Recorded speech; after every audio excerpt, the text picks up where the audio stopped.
Hello, it's Jim Hutchens for the Jerusalem Connection Spot Report for this week. 450 years BC, before the time of the coming of a Messiah, written in the book of Esther, is a profound statement with regard to the Jews. It was made by Haman, who was the quintessential Jew hater, and he was made to King Xerxes. I want to read the statement. Haman said to King Xerxes, "There is a certain people dispersed among the peoples in all the provinces of your kingdom, whose customs are different from those of all other people, and who do not obey the king's laws. It is not in the king's best interest to tolerate them. If it pleases the king, let an issue be decreed that they be destroyed."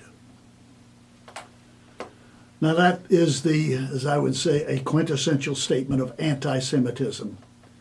And it's as valid today as the day it was made. Anti-Semitism has changed somewhat. There was a time when it was directed toward the Jewish people and toward Jewish religion. It's more directed toward the state of Israel today. And as Natan Sharansky, who was the former Russian dissident and now serves as the head of the Jewish Agency, has suggested to us, there are three expressions of anti-Semitism. He calls them the 3 Ds.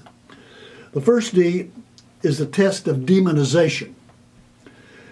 Demonization is when the Jewish state is being demonized, when Israel's actions are blown out of all sensible proportion, when comparisons are being made between Israelis and Nazis, and between Palestinian refugee camps and Auschwitz.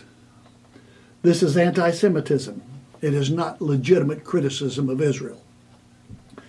The second D is the test of double standards, when criticism of Israel is applied selectively, when Israel is singled out by the United Nations for human rights abuses, while the behavior of major and known abusers such as China, Iran, Cuba, Syria, Al-Qaeda, ISIS, this is ignored.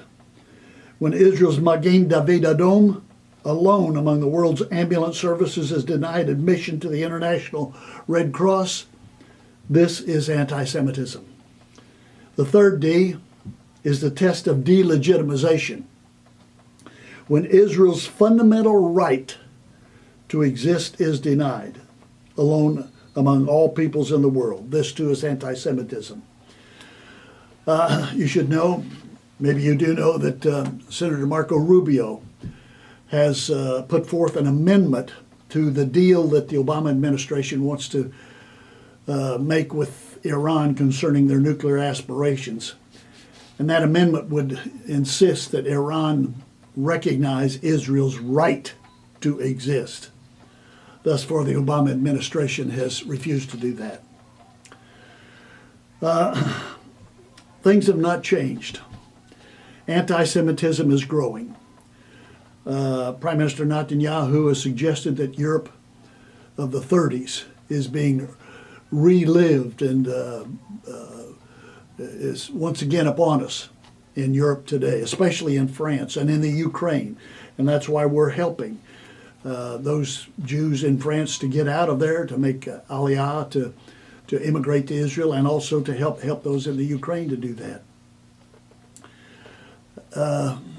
And we should also recognize that Christians are likewise in the crosshairs,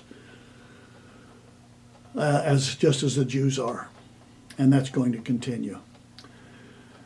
But regarding anti-Semitism, I agree with the words of Dr. Martin Luther King Jr.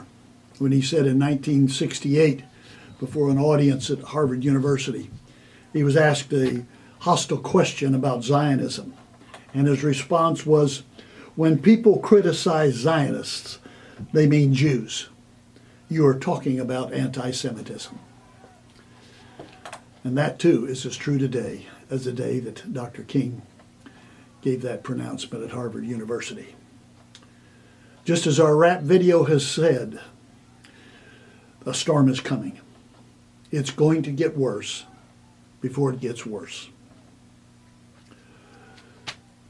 Until next week, Od Ki Yavo Shiloh, or until Messiah comes, Yivarech Yahweh.